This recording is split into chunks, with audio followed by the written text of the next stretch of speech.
Subscribe कीजिए हमारे channel exam मंथन 24/7 को और बेल आइकन दबाना ना भूलें, जिससे आपको हमारी सभी वीडियोस की नोटिफिकेशन मिलती रहे। Hello students, welcome to exam Manthan. देखिए, हम गवर्नर जनरल वाला पोर्शन पढ़ रहे थे। इसके अंतर्गत हमने किन किन टॉपिक्स पर बात कर ली थी। जैसे कि सबसे पहले हमने ओवरव्यू लिया था, उसके बाद हमने बंगाल के गवर्नर के बारे में पढ़ा था, फिर बंगाल के गवर्नर जनरल के बारे में पढ़ा था, उसके बाद हमने भारत के गवर्नर जनरल के बारे में पढ़ा था। और आज का ये हमारा आखिरी टॉपिक है, जिसके अंतर्गत हम बात करेंगे पूरे भारत के वायसरायों के ऊपर। ठीक है ना। तो हमारे ये वाला सेशन खत्म होता है आज की इस वीडियो के बाद। तो आप सभी का काम है इस वीडियो को एंड तक देखना, और जो आपकी पहली वाली वीडियोस रह रही हैं इसके अंतर्गत जो हमारे 4 पार्ट थे, तो आप उन्हें कंप्लीट कर लेना, क्योंकि यहां से क्वेश्चन बहुत ज्यादा पूछे जाते हैं। आपने देखा होगा गवर्नर जनरल और वायसरायों को लेकर बहुत ज्यादा एग्जामों में क्वेश्चन पूछे जाते हैं। तो आपका काम है इन्हें बड़े अच्छे से कवर करना। आपको कंटेंट एक जगह मिल रहा है बड़े अच्छे से, ठीक है ना, सिस्टमेटिकली तरीके से, तो आप बिल्कुल उसे अपने वे में कवर करते हुए चले। वीडियो को एंड तक सुने, ताकि जो बोर्ड पर लिखा है वो तो सब एग्जाम में पूछा ही गया है किसी न किसी तरीके से, लेकिन यदि आप पूरा एक्सप्लेनेशन सुनते हो तो आपके और ज्यादा क्वेश्चन कवर होते हैं, जो कि एग्जाम में पूछे जाने की बहुत ज्यादा उम्मीद है। ठीक है, जल्दी ही एमसीक्यू भी करेंगे इनके ऊपर, तो आपका काम है इन्हें अच्छे से सुनते रहना, ताकि जब एमसीक्यू करें तो आप बड़े आसानी से उन एमसीक्यू को लगा सकें। ठीक है, तो आज का हम टॉपिक शुरू करते हैं, जिसके अंतर्गत हम बात करने वाले हैं भारत के वायसराय। ठीक है, देखिए सबसे पहला नाम आता है लॉर्ड कैनिंग का। किसका? लॉर्ड कैनिंग का सबसे पहले नाम आता है। 1858 के अधिनियम, 1857 में जब क्रांति हुई थी, 1857 की क्रांति, उसके बाद जो शासन था वो ब्रिटिश क्राउन के हाथों में चला गया, और ब्रिटिश क्राउन ने एक अधिनियम पारित किया जिसे कहा गया 1858 का अधिनियम।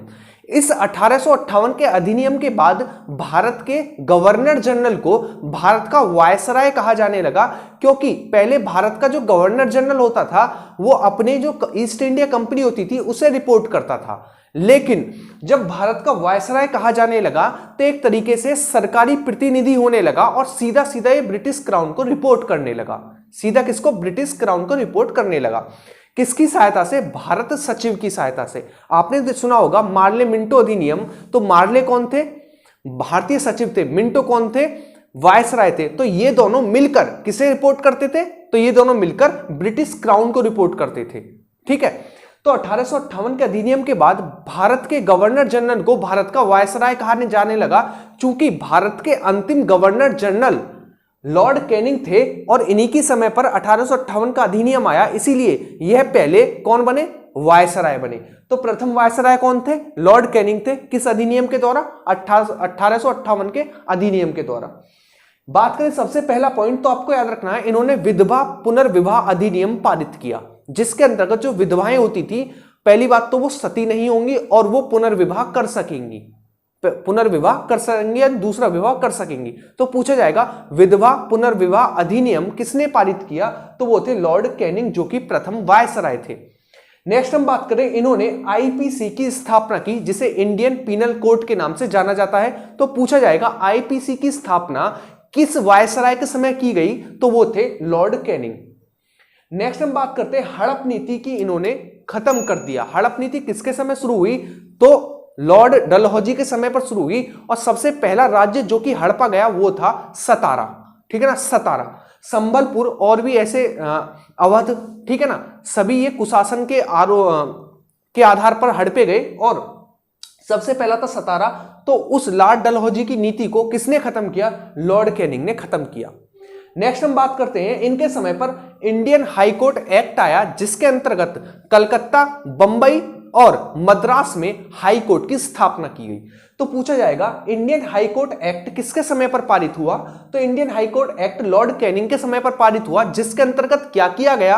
तो इसके अंतर्गत बंबई, कलकत्ता व मद्रास में उच्च न्यायालय यानी हाई कोर्ट की स्थापना की गई। नेक्स्ट हम बात करते हैं अगले वायसराय हैं हमारे पास लॉर्ड मेयो। कौन है? Lord Mayo. लॉर्ड मेयो से आपको पहली चीज याद रखनी है कि 1872 की प्रथम जनगणना की गई। किसके समय पर? लॉर्ड मेयो के समय पर। प्रथम जनगणना, नियमित जनगणना 1881 में की गई थी, आपको याद रखना है, लेकिन ये कौन सी है? ये प्रथम जनगणना है, जो कि नियमित जनगणना नहीं थी। 1872 की प्रथम जनगणना किसके समय पर की गई? लॉर्ड मेयो के समय पर की गई।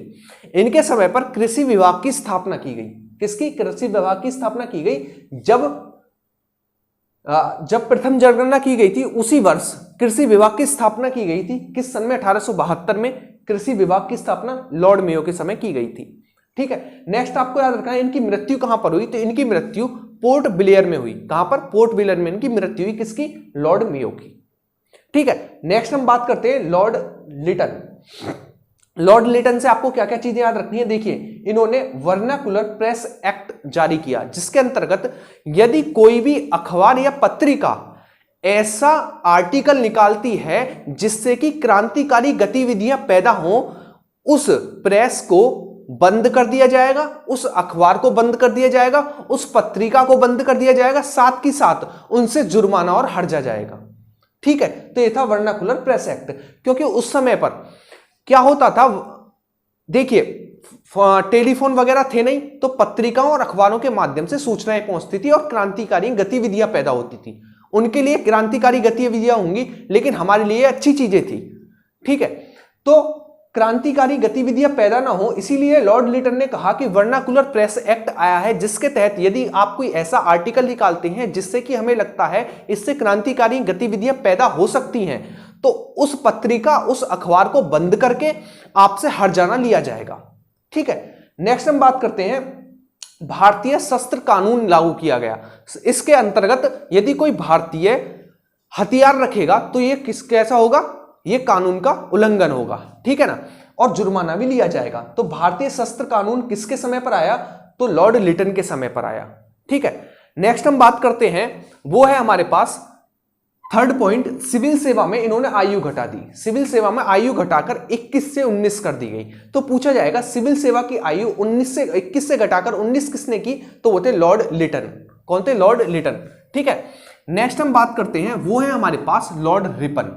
लॉर्ड रिपन को इतिहास में भारत का उदारक कहा जाता है। क्या कहा जाता है? भारत का उदारक कहा जाता है। क्यों कहा जाता है? क्योंकि इन्होंने वर्नाकुलर प्रेस एक्ट को खत्म किया, सबसे पहली बात थी। ठीक है, चूंकि अब वर्नाकुलर प्रेस एक्ट खत्म हो गया, अब पत्रिकाओं में कैसे भी आर्टिकल छाप सकते हैं। इसके द्वारा भारतीयों ने अपनी आवाजें दूसरे राज्यों में पहुंचानी शुरू कर दी थी। ठीक है, इसीलिए इन्हें कहा गया भारत का उदारक। नेक्स्ट आपको याद रखना है, वर्नाकुलर प्रेस एक्ट किसके समय पर खत्म किया गया? लॉर्ड रिपन के समय पर खत्म किया गया। इन्हें स्थायी स्वशासन का जनक कहा जाता है। आपसे पूछा जाएगा किसे स्थायी स्वशासन का जनक कहा जाता है? तो वो थे लॉर्ड रिपन। ठीक है, 1881 में नियमित जनगणना की गई। तो पूछा जाएगा प्रथम जनगणना कब की गई? 1872 में। किसके समय पर? लॉर्ड मेयो के समय पर। प्रथम नियमित जनगणना कब की गई? 1881 में। किसके समय पर? तो वो थे लॉर्ड रिपन के समय पर। ठीक है, नेक्स्ट हम बात करते हैं, इनके समय पर प्रथम कारखाना अधिनियम आया था। प्रथम कारखाना अधिनियम आया था। तो यहां से आपको क्या क्या चीजें याद रखनी है वो समझिए। किसे भारत का उदारक कहा जाता है? लॉर्ड रिपन को। वर्नाकुलर प्रेस एक्ट किसने खत्म किया? लॉर्ड रिपन ने। स्थायी स्वशासन का जनक किसे कहा जाता है? लॉर्ड रिपन को। प्रथम नियमित जनगणना कब की गई? 1881 में की गई। किसके समय पर की गई? तो लॉर्ड रिपन के समय पर की गई। ठीक है, तो ये चीजें आपको याद रखनी है। नेक्स्ट हम बात करते हैं लॉर्ड डफरिन। देखिए, लॉर्ड डफरिन जो थे, इनके समय पर कांग्रेस की स्थापना हुई 1885 में। ठीक है, किसने की? एओ ह्यूम ने की। किसने? एओ ह्यूम ने इसकी स्थापना की, कांग्रेस की। कौन थे एओ ह्यूम? ये एक आईसीएस इंडियन सिविल सर्विसेज में चुने गए व्यक्ति थे और कहां के रहने वाले थे? स्कॉटलैंड के रहने वाले थे। ठीक है, तो पूछा जाएगा कांग्रेस की स्थापना किस वायसराय के समय पर की गई? तो आपको याद रखना है लॉर्ड डफरिन के समय पर की गई, 1885 में। नेक्स्ट हम बात करते हैं लॉर्ड कर्जन। लॉर्ड कर्जन के समय पर बंगाल विभाजन हुआ 1905 में। बंगाल विभाजन लॉर्ड कर्जन के समय 1905 में देखने को मिलता है। आपको एक बात इनसे याद रखनी है। नेक्स्ट हम बात करते हैं, वो है लॉर्ड मिंटो। लॉर्ड मिंटो के समय पर मार्ले मिंटो अधिनियम आया था, जिसमें मुसलमानों के लिए पृथक निर्वाचन की बात की गई थी। ठीक है ना, मार्ले मिंटो अधिनियम। मार्ले कौन थे? मार्ले थे भारत सचिव, और मिंटो कौन थे? वायसराय थे। ये दोनों मिलकर ब्रिटिश क्राउन को रिपोर्ट करते थे। ठीक है ना, तो पूछा जाएगा पृथक निर्वाचन की बात मुस्लिमों के लिए किस अधिनियम के अंतर्गत की गई? तो वो था मार्ले मिंटो अधिनियम। किसके समय पर आया? लॉर्ड मिंटो के समय पर आया। कब आया? तो 1909 में आया। कब आया? 1909 में आया। नेक्स्ट हम बात करते हैं वो है 1906 में मुस्लिम लीग की स्थापना। 1906 में मुस्लिम लीग की स्थापना किसके समय पर की गई? तो लॉर्ड मिंटो के समय पर की गई। ठीक है ना। मुस्लिम लीग क्या था? जब बंगाल विभाजन किया, दो भागों में बटा, एक तरफ हिंदू अल्पसंख्यक हुए, एक तरफ मुस्लिम अल्पसंख्यक हुए। जहां पर मुस्लिम अल्पसंख्यक हुए उन्होंने अपनी मुस्लिम लीग की स्थापना की। ठीक है ना। तो आपको याद रखना है कि 1906 में मुस्लिम लीग की स्थापना की गई लॉर्ड मिंटो के समय पर। 1907 में कांग्रेस का सूरत अधिवेशन हुआ। कांग्रेस का सूरत अधिवेशन हुआ जिसमें कांग्रेस में फूट डली, जिसे कहा जाता है कांग्रेस का सूरत विभाजन, जिसमें गरम दल और नरम दल में बट गया था कांग्रेस। तो आपको यहां से तीन चीजें याद रखनी है। पहला, 1906 में मुस्लिम लीग की स्थापना किसके समय पर हुई? लॉर्ड मिंटो के समय पर हुई। दूसरा आपको याद रखना है 1907 में कांग्रेस विभाजन किसके समय पर हुआ? लॉर्ड मिंटो के समय पर हुआ। और 1919 में पृथक निर्वाचन किसके समय पर आया? तो वो थे लॉर्ड मिंटो। ये चीजें आपको याद रखनी है। नेक्स्ट हम बात करते हैं वो है लॉर्ड हार्डिंग द्वितीय। लॉर्ड हार्डिंग द्वितीय ने एक तो बंगाल विभाजन रद्द किया 1911 में, दूसरा 1911 में राजधानी कलकत्ता से दिल्ली स्थानांतरित करने की बात की गई। 1912 में राजधानी कलकत्ता से दिल्ली स्थानांतरित कर दी गई। ठीक है। 1916 में BHU बनारस हिंदू यूनिवर्सिटी की स्थापना की गई मदन मोहन मालवीय के द्वारा। ठीक है। तो आपको लॉर्ड हार्डिंग द्वितीय से क्या क्या चीज याद रखनी है? बंगाल विभाजन 1911 में रद्द किया गया। किसके समय पर? लॉर्ड हार्डिंग द्वितीय के समय पर। 1911 में ही कलकत्ता से राजधानी दिल्ली स्थानांतरित करने की बात की गई और 1912 में कलकत्ता से राजधानी दिल्ली स्थानांतरित हो गई। 1916 में हार्डिंग द्वितीय के समय पर BHU बनारस हिंदू यूनिवर्सिटी की स्थापना हुई। किसने की? मदन मोहन मालवीय जी ने की। नेक्स्ट हम बात करते हैं चेम्सफोर्ड। चेम्सफोर्ड की बात करें तो चेम्सफोर्ड के समय पर होम रूल लीग आंदोलन 1916 में शुरू हुआ। किस किसने? तिलक और एनी बेसेंट ने शुरू किया था। तिलक और एनी बेसेंट ने शुरू किया था। ठीक है ना। मद्रास वाला क्षेत्र किसका था? एनी बेसेंट का था। और ऊपर की बात करें जो गुजरात वाला क्षेत्र है, महाराष्ट्र वाला क्षेत्र, वो किसका था? वो तिलक का था। ठीक है ना। इनके समय पर 1919 का रोलेट एक्ट आया था। कौन सा? 1919 का रोलेट एक्ट आया था, जिसे बिना अपील, बिना दलील और बिना वकील का कानून कहा जाता था या फिर काला कानून कहा जाता था। ठीक है ना। तो होम रूल लीग 1916 किसके समय? चेम्सफोर्ड के समय। 1919 का रोलेट एक्ट किसके समय? चेम्सफोर्ड के समय। 1919 में ही खिलाफत आंदोलन किसके समय पर शुरू हुआ? चेम्सफोर्ड के समय पर शुरू हुआ। ठीक है। नेक्स्ट हम बात करें 1920 का असहयोग आंदोलन किसके समय पर शुरू हुआ? तो ये भी हमारा चेम्सफोर्ड के समय पर शुरू हुआ। तो चेम्सफोर्ड से आपको क्या क्या चीजें याद रखनी है? पहला, होम रूल लीग आंदोलन 1916 में शुरू हुआ। 1919 का रोलेट एक्ट चेम्सफोर्ड के समय पर आया। 1919 में खिलाफत आंदोलन चेम्सफोर्ड के समय पर शुरू हुआ और 1920 का असहयोग आंदोलन भी चेम्सफोर्ड के समय पर शुरू हुआ था। नेक्स्ट हम बात करें लॉर्ड इरविन। लॉर्ड इरविन के समय पर कौन कौन सी आपको घटनाएं देखने को मिलती है? साइमन कमीशन का गठन 1927 में किया गया और 1928 में भारत आया। तो पूछा जाएगा कि साइमन कमीशन किसके समय भारत आया? तो लॉर्ड इरविन के समय पर आया।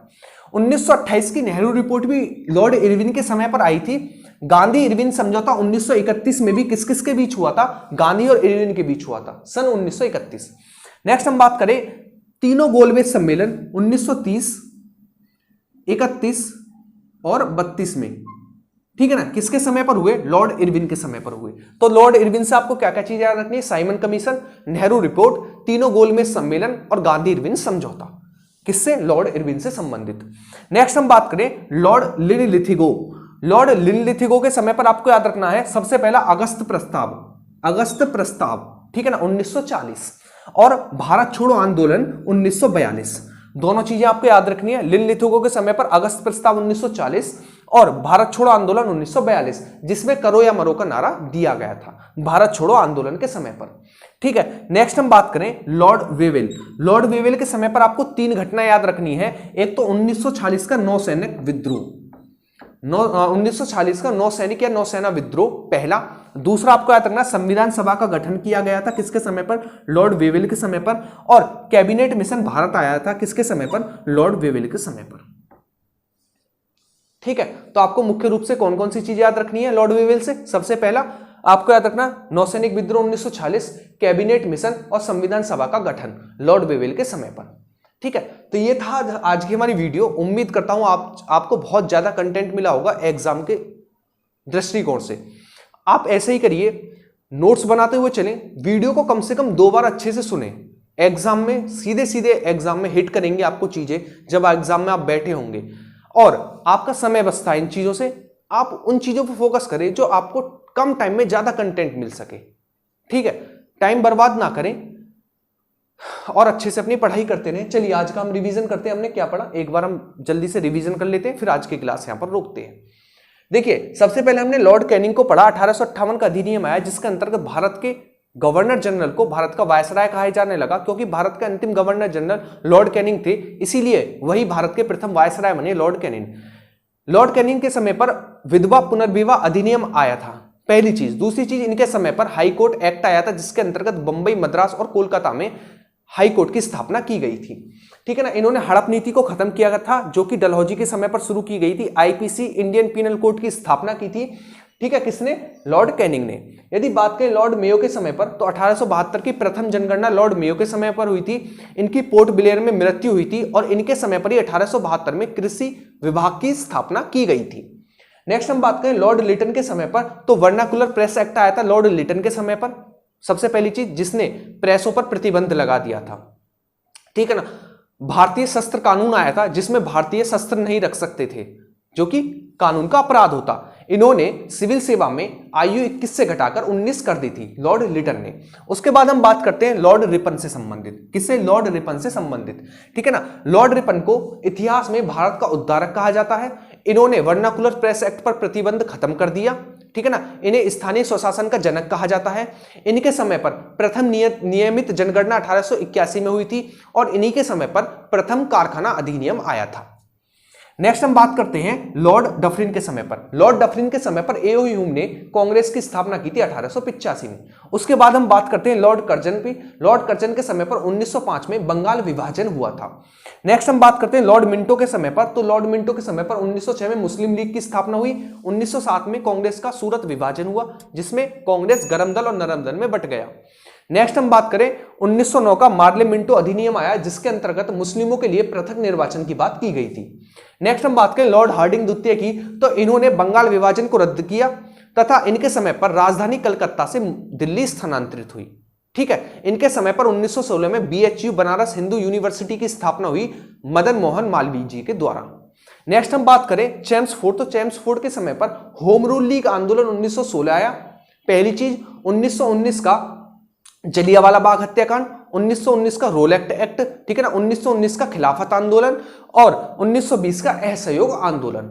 नेक्स्ट हम बात करें लॉर्ड इरविन की, तो साइमन कमीशन 1928, नेहरू रिपोर्ट 1928, ठीक है, और गांधी इरविन समझौता 1931 और गोलमेज सम्मेलन 1930, 31 और 32। तो इसका मतलब सविनय अवज्ञा आंदोलन 1930 में किसके समय पर हुआ?